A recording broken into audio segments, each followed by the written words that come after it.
Nephrotic syndrome হোমিওপ্যাথিতে খুবই ভালো চিকিৎসা করা যায় আর কি। এবং এটার উপকার তো আপনারা পাচ্ছেন আর কি। হ্যাঁ, তো আগে ওর কি কি সমস্যা হইতো? তো আগে গা হাত ফুলে যেত, তারপরে পেশাবের সমস্যা হতো, তারপরে আপনার খাওয়া দাওয়া করতো না, এরকম কিছু কিছু ঠিক সমস্যা ছিল। আছে, কিন্তু এখন আলহামদুলিল্লাহ হোমিওপ্যাথি ওষুধ মোটামুটি প্রায় বছরের কাছাকাছি হলো হ্যাঁ, খাচ্ছে আর কি।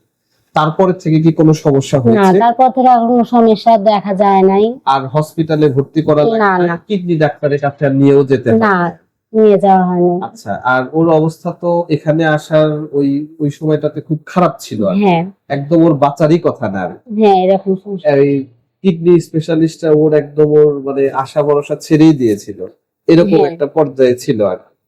তো পরবর্তীতে এখন যে আপনার হোমিওপ্যাথি খাচ্ছে, এখন আর কোনো সমস্যা নাই, না, ও না, একদম কোনো স্বাভাবিক আছে। হ্যাঁ, এখন স্বাভাবিক আছে, কোনো সমস্যা দেখা যাচ্ছে না। আপনারা তো প্রস্রাব প্রতিদিন জাল দেন, হ্যাঁ, তাতে প্রতিদিন আর কোনো ঘোলা টোলা না, হচ্ছে না? আর আচ্ছা, ভোলা যাচ্ছে না। তো এখন বিষয়টা হচ্ছে কি, আমাদের যে মানে এই রোগটা যদি আপনি ভালো করে বুঝেন, এটা তো আসলে অনেক মানুষই বুঝে না আর কি, যে কারণে এই সমস্যাগুলা আরো না জানার কারণে আরো মানুষের সমস্যা বেশি হয়, না জানাটাই বড় সমস্যা। তো আসলে নেফ্রোটিক সিনড্রোম হচ্ছে আমাদের কিডনির যে মেইন কাজটা হচ্ছে রক্ত থেকে প্রস্রাবকে ছেঁকে প্রস্রাব হিসাবে আমাদের শরীর থেকে বের করে দিবে, বজ্র পদার্থকে বের করে দিবে, এটা হচ্ছে মেইন কাজ। তো এখন এই নেফ্রোটিক সিনড্রোমের যে রোগীটা হয়, এটা হচ্ছে এমন একটা অবস্থা যেখানে আমাদের কিডনিটা প্রোটিনটাকে ধরে রাখতে পারে না, অর্থাৎ কিডনিটা তো একটা ছাকনির মতো। এই ছাকনিটা যে ছেকে প্রোটিনটাকে যে বডিতে রাখবে আর প্রস্রাবটাকে যে বাইরে বের করে দিবে, এটা সে পারে না। প্রস্রাবের সাথে প্রচুর পরিমাণে প্রোটিন বা অ্যালবুমিন বের হয়ে যায়, তখনই হলো প্রস্রাবটা ঘোলা হয় এবং জাল দিলে ওই যে ঘোলা হয়ে যায়। এটাই হলো সমস্যা। এখন প্রস্রাব দিয়ে যখন অতিরিক্ত প্রোটিন বের হয়ে যাচ্ছে, তখন কি হচ্ছে, আমাদের বডির যে রক্তের প্রোটিন বা অ্যালবুমিনটা কমে যাচ্ছে। এবং রক্তের যখন অ্যালবুমিনটা কমে যায়, তখন আমাদের রক্ত নালী থেকে আমাদের পানিগুলা লিক করে বডিকে ফুলায় ফেলায়, এবং দেখেন যে ওর কিন্তু আগে বডি ফুলে হ্যাঁ, যেত, এটা হচ্ছে এই কারণে বডি ফুলতো।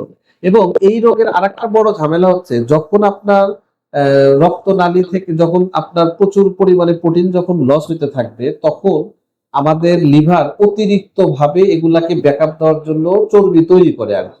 তখন বডিতে অস্বাভাবিক ভাবে চর্বি বেড়ে যায় আর কি, কোলেস্টেরল বাড়ে, চর্বি বাড়ে, লিপিড বাড়ে।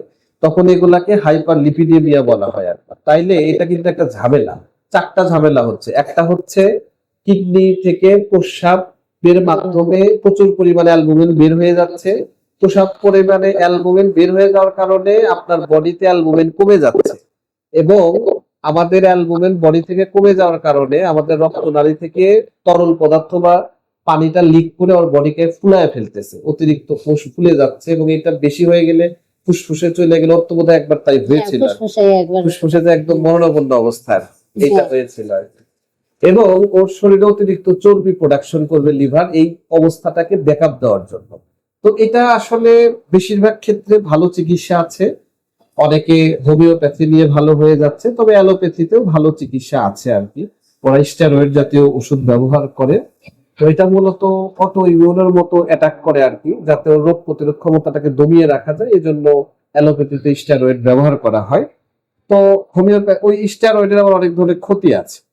তো ও তো প্রায় এখন আলহামদুলিল্লাহ অনেক ভালো আছে, আর কোনো সমস্যা দেখা যায় নাই। তো আসলে যদি নেফ্রোটিক সিনড্রোমের বড় ঝামেলাটা হচ্ছে বারবার ফিরে আসা, এই প্রসাব এই সমস্যা যেটা, এটাকে একই নেফ্রাইটিস বলে, এগুলো বারবার ফিরে আসে। ওর তো এর আগে হোমিও ওষুধ খাওয়ানোর আগে প্রচুর পরিমাণে বারবার ওরকম হচ্ছে, প্রায় 2 বার হাসপাতালে ভর্তি করা হয়েছে, 2 বার হসপিটালে ভর্তি, এবং বারবার কয়েকদিন পর পরে, এবং প্রস্রাবের গন্ধ এবং প্রোটিন যেটা মানে প্রস্রাবটা যে ঘোলা হয়ে যেত, এটা তো প্রায়ই ঘোলা হইতো হোমিওপ্যাথি খাওয়ানোর আগে।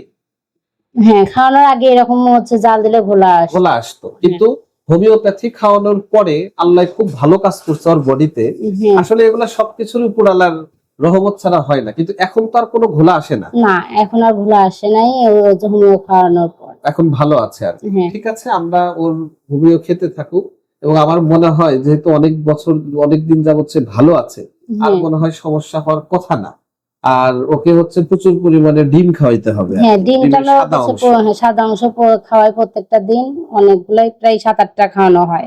আচ্ছা, তাহলে এই নিয়ম। আর ওর হচ্ছে ওই চিনি কিন্তু একদম খাওয়ানো যাবে না। চিনি, ডুবো তেলে খাবার, যদিও যেটা না খাওয়ার নিষেধ থাকে ওগুলার প্রতি মানুষের হ্যাঁ, ওদের আগ্রহ বেশি থাকে।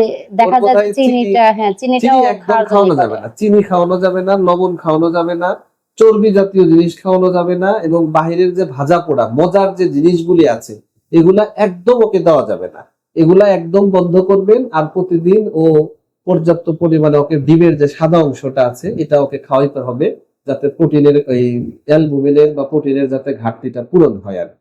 আর প্রতিদিন প্রস্রাব জাল দিবেন। আর প্রতি 2 সপ্তাহ পর পর বা 1 সপ্তাহ পর পর আমি একটা ওই ইউরিনারি একটা টেস্ট লিখে দিচ্ছি, এটা করবেন যাতে ওর প্রোটিন সমস্যা হচ্ছে কিনা দেখার জন্য। আর আমরা কিছুদিন পর পর ওর চর্বির টেস্ট আবার আমরা করব, যার চর্বিটা বাড়তেছে কিনা, যেহেতু এটাতে চর্বি বেড়ে গেলে রক্তনালী ব্লক হয়ে গেলে রক্ত চলাচল না করতে পারলে আরেক ঝামেলা আছে। তবে ও ভালোর দিকে যাচ্ছে, আপনারা তো খুশি? হ্যাঁ, আমরা খুশি যে ও ভালোর দিকে যাচ্ছে এবং আর কোনো সমস্যা না, আর কোনো সমস্যা দেখা যায় নাই। ঠিক আছে, ভালো থাকেন, আমরা ওর ভালো ভবিষ্যৎ কামনা করি। আর ঠিক আছে।